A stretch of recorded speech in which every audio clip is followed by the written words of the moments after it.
आप प्रेम का बखान कर रही थी इतनी देर से मैया, क्षमा करें जो भी गलती हो, अब हम नहीं जानते, लेकिन जिस माला को 24 घंटे धारण करके रखते उसके विषय में तो बताना चाहिए ना। मैया ने कहा हाँ चलो आने तो देख लूंगी। नारद जी ने कहा बस हो गया काम, बोलो जय श्री कृष्ण। अब नारद जी चल पड़े वहां से, और जब चलने लगे तो चलते चलते देखा क्या कि सामने से भोले बाबा आ रहे हैं समाधि से उठ के। तो नारद जी ने सोचा कि चलो बाबा को भी सूचना देते चले। तो भोले बाबा के बगल से निकले, बोले बाबा जाओ अंदर मैया याद कर रही है। भोले बाबा ने कहा हाँ तुम होके आए हो ना, तो अवश्य याद करेंगे। अब तो भोले बाबा जी से गुफा के अंदर प्रवेश किया तो मैया ने, अब मैया तो पहले देखिए कोप भवन होता था है? जब हमारी माताएं रूठती थी तो एक रूम अलग होता था, उस पे लिखा होता था मोटी हेडिंग से कोप भवन। तो जब भी मैया हमारी नाराज होती थी घर में किसी से भी, पति से, बच्चे से, तो नाराज होकर के कोप भवन में चली गई तो समझ लो कि नाराजगी है। अब आजकल रहने के लिए ठीक से तो रूम रहते नहीं, तो कोप भवन कौन बनाएगा? तो अब स्वयं ही कोप भवन रहती है 24 घंटे। अब तो पता ही नहीं चलता कि कब प्रसन्न है कब कोप में है। बोलो से जय श्री कृष्ण। अब भोले बाबा जैसे ही अंदर गए, मैया बाल खोल करके और विक्षिप्त अवस्था में कोप भवन के अंदर भोले बाबा गए। अरे देवी क्या बात है, अभी तुम समाधि से आ रहे, नाराजगी का कारण क्या है? बोलो तो कुछ। पार्वती मैया ने कहा मुझसे बात न करो, है? बड़ी बड़ी बातें करते हो, प्रेम करते हैं प्रेम करते हैं, क्या खाक प्रेम करते हो?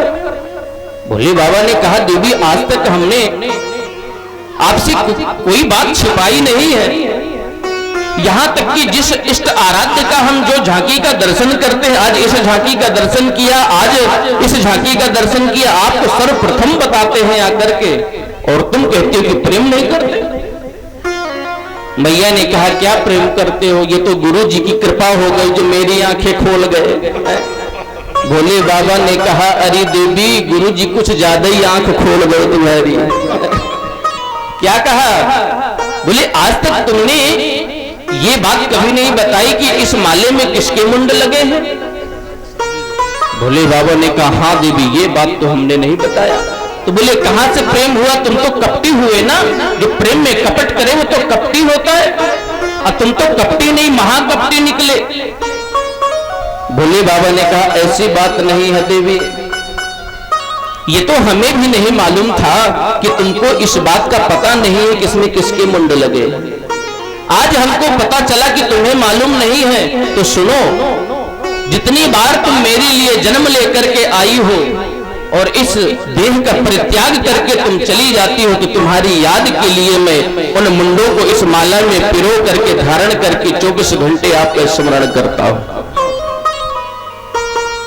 भैया ने कहा राम राम राम, तब तो कपटी नहीं तुम महाकपटी निकले। मैं इतनी बार मर चुकी और तुम वैसे की वैसे बैठे हो, इसका कारण? तब भोले बाबा ने कहा ये अमर कथा का प्रताप है। तो मैया ने कहा वो अमर कथा हम भी सुनेंगे। तो भोले बाबा ने कहा अमर कथा तो सुनाई जाएगी, परंतु जो उसका अधिकारी हो, अनाधिकारी व्यक्ति को नहीं सुनाना चाहिए। जो याचना करे, जो प्रतीक्षा करे, जो प्रतिज्ञाबद्ध हो, संकल्प हो कथा सुनने का, उसको सुनाना चाहिए। यदि अधिकारी व्यक्ति से अनाधिकारी व्यक्ति के पास में पहुंच गई कथा, तो वो तो दुरुपयोग करेगा, जिससे कि आजकल हो रहा है। कथा कथा नहीं रही, कथा तो व्यथा बनती जा रही है। कथा की मर्यादा है, मंच की मर्यादा होती है।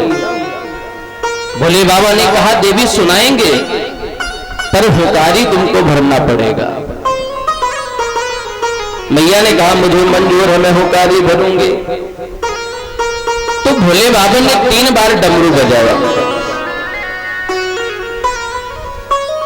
जब 3 बार डमरू बजाया, प्रथम डमरू को बजाया तो जो जीव गर्भ में थे वो गर्भ में आए।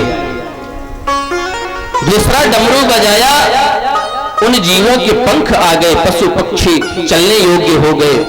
और तीसरा डमरू बजाया तो उस स्थान को छोड़कर के वहां से पलायन कर गया। लेकिन प्रभु की प्रेरणा से जब भोले बाबा ने पहला डमरू बजाया तो एक सुख पक्षी के गर्भ में एक बालक गर्भ में आया। उसको गर्भ से बाहर आना चाहिए था, वो गर्भ में आया। दूसरा डमरू बजाया तब गर्भ से बाहर आया। और तीसरा डमरू बजाया तो पंख तो आ गए परंतु उड़ नहीं पाया। अब सभी पक्षियों में से सर्वश्रेष्ठ सुख पक्षी होता है। सुख माने समझते हैं ना, तोता। अब भोले बाबा ने कथा प्रारंभ की। कथा को सुनाते सुनाते सुनाते सुनाते सुनाते जब चौथे दिन की कथा पहुंची, 5वें दिन 6ठे दिन, तो मैया को नींद आ गई। अब जब नींद आ गई, हुकारी बंद हो गई, तो वो सुख पक्षी जो पीछे बैठे बैठे कथा को सुन रहा था, वो समझ गया कि इतनी सुंदर कथा, यदि हुकारी बंद हो गई तो कथा तो यहीं विराम हो जाएगी। तो वो सुख पक्षी हूं हूं करने लगा। अब भोले बाबा जैसे कथा को पूर्ण करके जयकारा लगाया, बोलिए वृंदावन बिहारी लाल की, वैसे मैया की नींद खुली। मैया ने झटपट उठ करके कहा, बाबा तो आगे क्या हुआ? जब उद्धव जी ब्रज में गए गोपियों का हाल चाल लेने, भोले बाबा ने कहा, क्या अभी तुम ब्रज में पड़ी हो? यहां तो कथा पूर्ण हो गई। तो यदि तुमको नींद आ गई थी, सो गई थी तुम, तो हुकारी कौन भर रहा था? पीछे मुड़कर के देखा तो सुख पक्षी बैठा था। अब भोले बाबा ने कहा, ये कथा को सुना है, सुना नहीं, कथा को चुराया है। क्यों? क्योंकि कथा को सामने बैठ करके सुना जाता है, कथा को पीछे से नहीं सुना जाता। पीछे से कथा को सुनने में दोष लगता है। ये तो चोर हुआ और ये कथा को चुराने वाला, इसलिए इसे मृत्युदंड का ये अधिकारी है। अब भोले बाबा ने लिया त्रिशूल, पीछा किया सुख पक्षी का, और सुख पक्षी आगे आगे उड़ता जा रहा है। तो बद्र का आश्रम, सम्यक प्रास आश्रम में वेद व्यास महाराज की पत्नी है, जिनका नाम वेटिका देवी है। वो बीच आंगन में खड़े होकर के जमुहाई ले रही थी,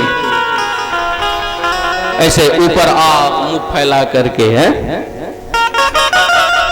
और जब जमुहाई लिया तो सुख पक्षी ने सोचा कि मैं कहां पर छिपूंगा, ये पीछा कर रहे हैं भोले बाबा, तो सीधा जाकर के उनके गर्भ में प्रवेश कर गया वो सुख पक्षी। अब भोले बाबा व्यास जी के द्वार पर लिए त्रिशूल खड़े हैं। व्यास जी बाहर निकल करके आए, क्या बात है बाबा? भोले बाबा ने कहा, तुम्हारे घर में हमारा शत्रु छिपा हुआ है, इसको बाहर निकालो। व्यास जी मुस्कुराने लगे, बोले बाबा आपका शत्रु कौन हो सकता है? कैसा शत्रु है? बोले उसने मेरी कथा को चुराया है। अच्छा, कौन सी कथा है? बोले अमर कथा। व्यास जी ने कहा, बाबा जब तुमने उसको अमर कथा सुना दिया तो अब कहां मार पाओगे? वो तो अमर हो गया ना। भोले बाबा वहीं से वापस हो गए। बोलो जय श्री कृष्ण। अब जैसे ही बाबा वापस हुए, वो सुख पक्षी बच्चा जो बालक था, वो वीटिका महारानी के गर्भ में 1-2 वर्ष नहीं 12 वर्ष तक निवास किया।